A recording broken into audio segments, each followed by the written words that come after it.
Wash level 2 നെറ്റ്ഫ്ലിക്സിൽ ഇപ്പോൾ streaming available ആയിട്ടുള്ള ഒരു ഗുജറാത്തി മൂവിയാണിത്. ഇതിൻ്റെ ഫസ്റ്റ് പാർട്ട് 2023 ഇറങ്ങിയത്.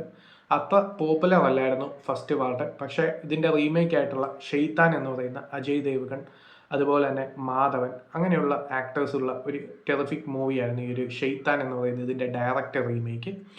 സോ ഇതിൽ വരുന്ന പല ടെറിഫിക് സംഭവങ്ങളും, അതായത് ഈ ഒരു വഷ് എന്ന് പറയുന്ന ഒരു ഭയങ്കര എക്സ്പീരിയൻസ് നൽകുന്ന ഒരു മൂവിയായിരുന്നു. കാരണം ഇതിൻ്റെ മെയിൻ പ്ലോട്ടായിട്ട് വരുന്ന ഈ ഒരു വശീകരണമാണ്.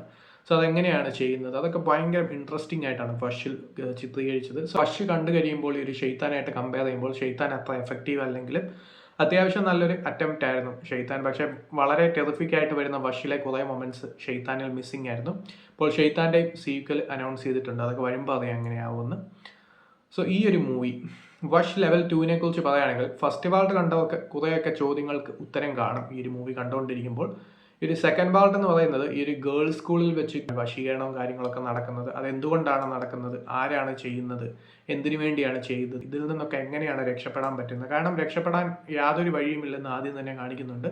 പിന്നെയും എങ്ങനെയാണ് ഇതിൽ ആ ഒരു എൻഡിങ് കൊണ്ടുവരുന്നത് എന്നുള്ളതൊക്കെയാണ് സിനിമയുടെ ഹൈലൈറ്റ്. സോ അങ്ങനെ പോകുന്നൊരു മൂവിയാണ്. ഹിതൻ കുമാർ, ഹിത്തു കനോഡിയ, ജാൻകി ബോഡിവാല എന്നിവയുടെ പെർഫോമൻസ് എടുത്തു പറയേണ്ട ഒന്നാണ്. കൃഷ്ണദേവി യാഗ്നിക്കിന്റെ മേക്കിങ്ങും എടുത്തു പറയേണ്ട ഒന്നാണ്. കാരണം അത്യാവശ്യം നല്ല ഹൂക്ക് ചെയ്യുന്ന രീതിയിലുള്ള എൻഗേജിംഗ് ആയിട്ടുള്ള മേക്കിംഗ് ആയിരുന്നു ആദ്യത്തെ 10-25 മിനിറ്റ് മെയിൻലി. അതുപോലെ തന്നെ ഈ സ്കൂൾ ഗേൾസ് ആയിട്ട് വരുന്ന എല്ലാവരുടെയും പെർഫോമൻസ് എടുത്തു പറയേണ്ട ഒന്നാണ്. സോ താല്പര്യമുള്ളത് തീർച്ചയായിട്ടും കണ്ടു നോക്കാവുന്ന ഒരു കൈൻഡ് ഓഫ് ടെറിഫിക് മൂവിയാണ്.